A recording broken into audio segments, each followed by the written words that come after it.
Today I took my car in for service, and my mechanic is kind of located a little bit far from where I live. So whenever I take my car to the mechanic, I kind of make a day out of it.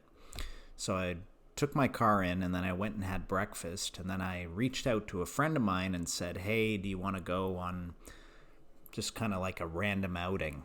So he met up with me, and what we decided to do was we decided to take the subway to the brand new York University subway station.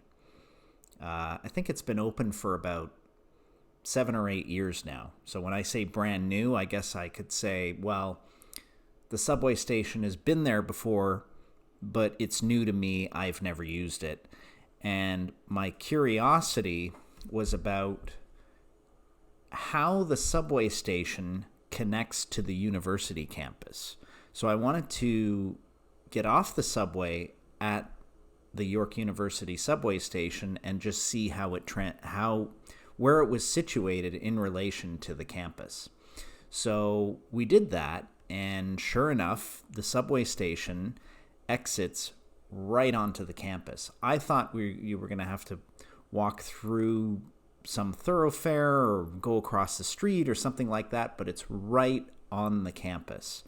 And so that satisfied that curiosity.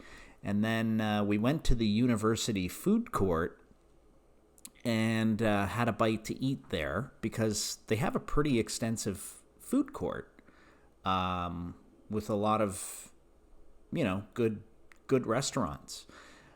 So since I had already eaten breakfast, I didn't eat anything, but my friend ate. And then after he ate, we were leaving the food court, and we were stopped by a few, I guess, students of the university, and they asked me if I would do an interview on video. And I said, yeah, sure, that sounds good.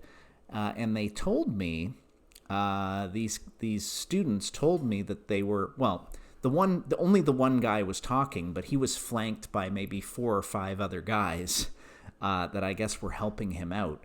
But he introduced himself to me as a content creator, and that he was going around asking different people, different students, I guess, even though I'm not a student there, but he was asking different people on campus grade 4 level questions to see how many of those questions people could answer. And I said, oh, okay, that sounds like fun.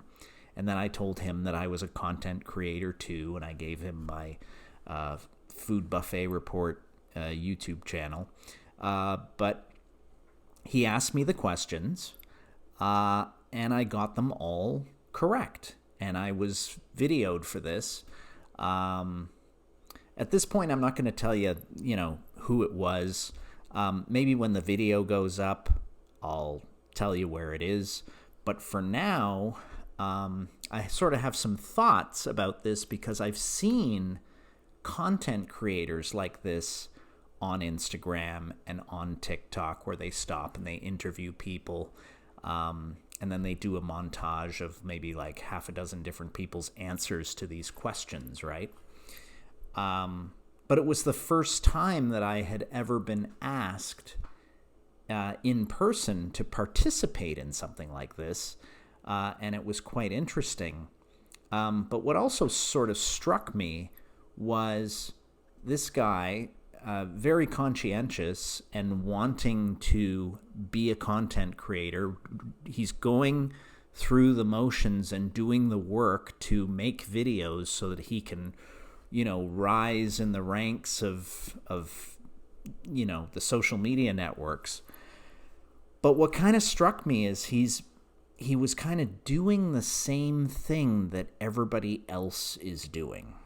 And I sort of thought to myself, how's this guy? I didn't say this to him, but I was thinking, how's this guy going to set himself apart from all the other content creators that are doing exactly the same thing? Well, maybe it's his personality that makes him unique, but I feel like the people that are going to watch him may not necessarily follow him, but he's just going to come up in the algorithm, just like everything else on Instagram Reels and TikTok. It's just going to come up in the algorithm, and people might engage with one video. I don't know if he's actually going to get followed or create a following. I mean, I wished him all the best, and I thought it was really cool that someone like that stopped to talk to me. I was more than happy to participate. But I just hope that he can set himself apart some way to make himself unique. So we'll see how that goes. Like I said, if the video is posted, I will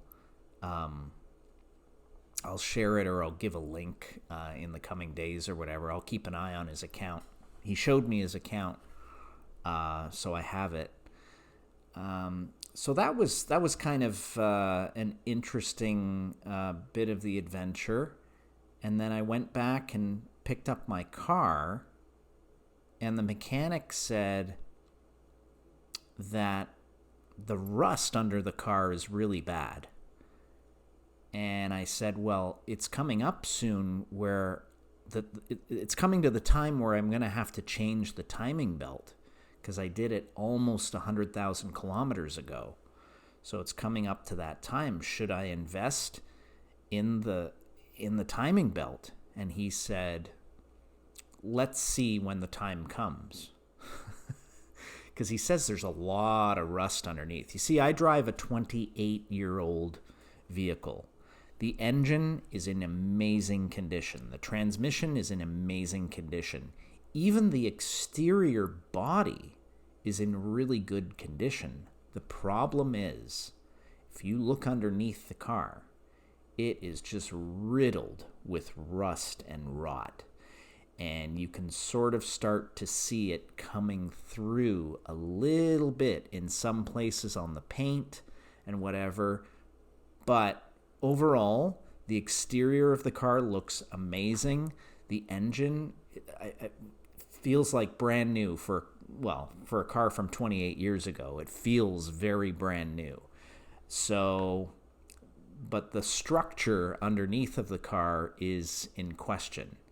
So I'm not really too happy about that, because I want to keep this car for as long as possible, but maybe I'll be able to keep it for another couple of years. We shall see. I really should have a look underneath myself, or maybe with my mechanic, so he can point out all the weak points.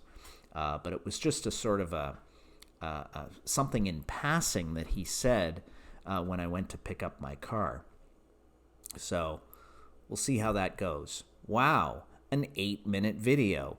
You know, previously I had said that I was going to keep these to 3 minutes or less to sort of be in line with Snapchat. But you know what?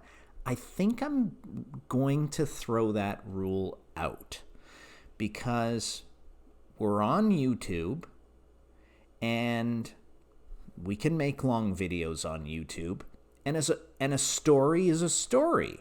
So if I got to tell a story and I need to take 10 minutes to tell the story, then so be it. Why should I limit myself? If maybe people will sit around and listen to me talk for 10 minutes and tell a story like I did today. I'd say tell me in the comments, but I have comments disabled, so you can't give me any feedback right now. Am I on the fence about that? I don't know. I'm just kind of getting my feet wet with this whole concept, so I'm trying to figure things out as I go along. So who knows? Maybe I'll reactivate comments at some point, or maybe I'll set up some other way for people who watch these videos to engage with me. We'll see. So that's the Daily Chat. Thank you so much for watching, and I'll see you tomorrow.